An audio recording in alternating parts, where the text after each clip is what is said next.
Bonjour, mon nom c'est Guy de Potager 365, où on sème, on cultive, on récolte, on mange et on recommence 365 jours par année. Je voulais vous parler un petit peu du fait que à ce temps-ci de l'année, au Québec ou n'importe quelle région plus au nord comme au Québec, on se retrouve avec moins de sites de jardinage. Moi, j'aime beaucoup faire du jardinage à l'année. Alors, ceux qui n'ont pas essayé ça, moi, je vous encourage à essayer ça. Naturellement, moi, je n'ai pas tout acheté la même année. Ça s'est échelonné sur quelques années. Alors, on commence tranquillement et puis on agrandit si on a l'espace. Si on a un sous-sol, c'est parfait. On a plus d'espace. Alors, on y va. Bon, pour tout de suite, qu'est-ce que je vais faire? Je veux transplanter ici un plant de tomates Paul Big que j'ai ici. Là, il est vraiment dû pour être transplanté. Les racines sont descendues par la mèche jusque dans l'eau. Alors, en premier lieu, qu'est-ce qu'on a? On a un bac qui va être le bac du fond. On a mis 4 pots maçons dans le fond. Vous pouvez mettre qu'est-ce que vous voulez. C'est pas obligé d'être des pots maçons. Moi, j'ai regardé, je cherchais quelque chose d'environ 3 pouces de haut. Alors, ça va très bien. C'est sûr que les pots maçons sont plus dispendieux, mais étant donné que moi, je fais du canage, différentes choses, des pots maçons, j'en avais. J'ai été obligé d'en acheter une boîte seulement cette année, alors c'est quand même pas si pire. On a le bac qui va aller sur le dessus. Et ce qu'on va faire, c'est des trous. On va commencer par un dans le centre, qui est pour la mèche.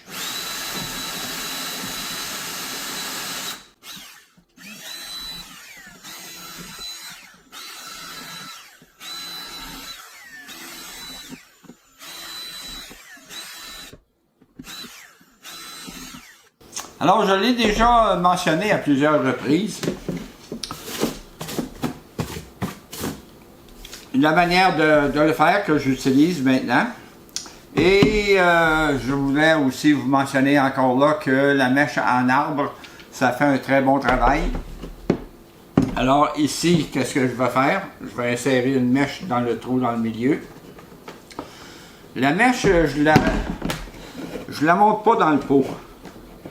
Je la laisse au fond du pot, au fond du contenant. Je mets peut-être un demi-pouce de terre en dessous, là, pour que ce soit bien en contact avec la terre. Mais je ne fais pas de monter la mèche jusqu'en haut. Par capillarité, l'eau va se rendre quand même jusqu'en haut. Alors, je vais vous laisser quelques secondes pour aller remplir mon contenant.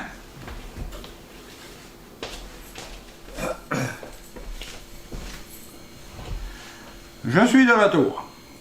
Je vais vous dire qu'est-ce que j'ai fait. Ma super pelle Dolorama.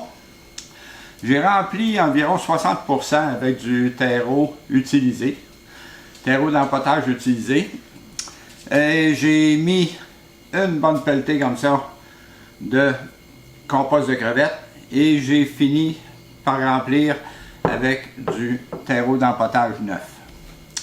Alors ici mon outil pour brasser. On fait un bon brassage.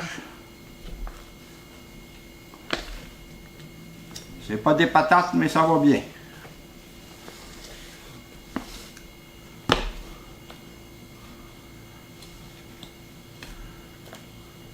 Ça brasse vraiment bien. Alors, qu'est-ce qu'il nous reste à faire? Il nous reste à prendre le plat.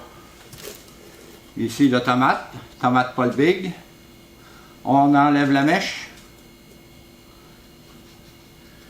On fait un trou.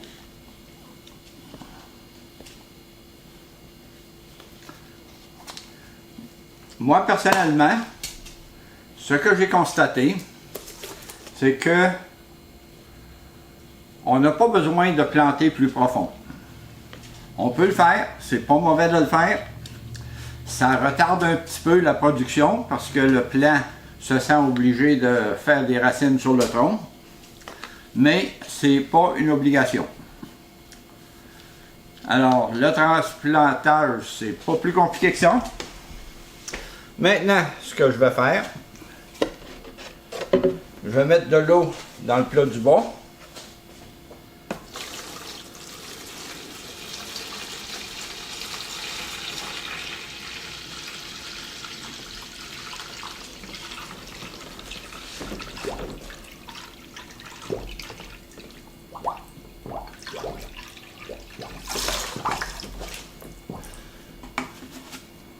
Alors là, moi j'ai mis un gallon d'eau avec du 20-20-20 à 25%.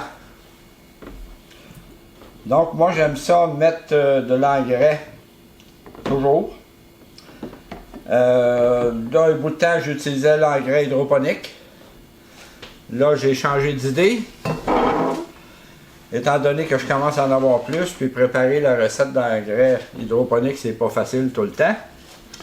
Alors ici, on regarde, on descend ça, et on n'oublie pas de mettre notre étiquette. Donc, tomate Paul Big, 60 jours, 6 onces, tomates déterminées F1. Ils ont été semés le 1er octobre. Date prévue de la récolte, le 9 janvier. Alors, je vais aller mettre ça avec les autres et on se revoit plus tard.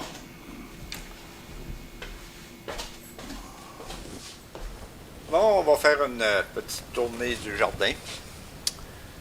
On a ici des jalapenos.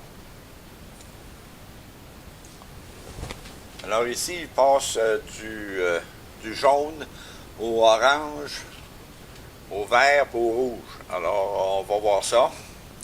Là, il commence à y en avoir un peu. J'ai enlevé plusieurs boutons de fleurs parce que ça n'avait pas d'allure, la quantité de fleurs qu'il y a dans ce plan-là.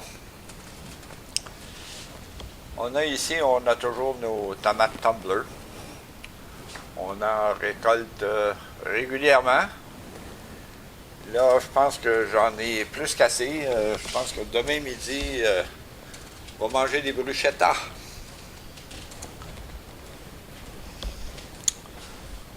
On a ici nos carottes.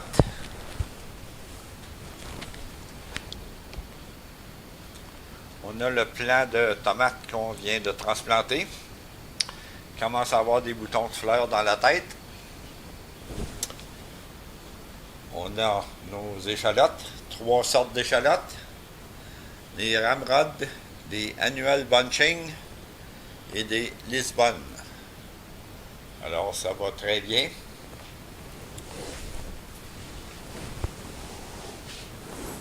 On a ici un plant de piment.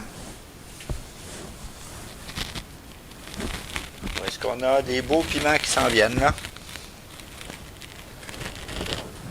On a un plant de tomates Paul Big avec des belles tomates qui s'en viennent eux autres aussi.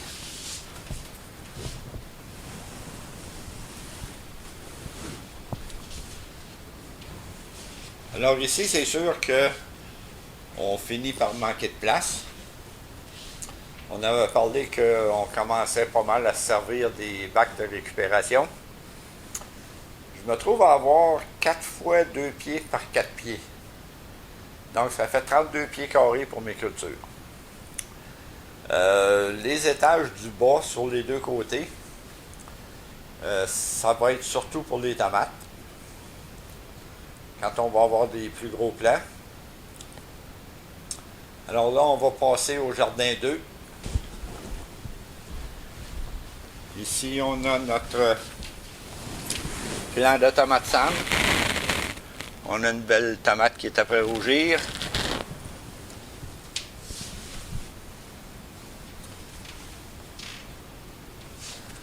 On a nos plantes carnivores. Une future pomme de salade. les plants de café. On a les Monkey Puzzle Tree.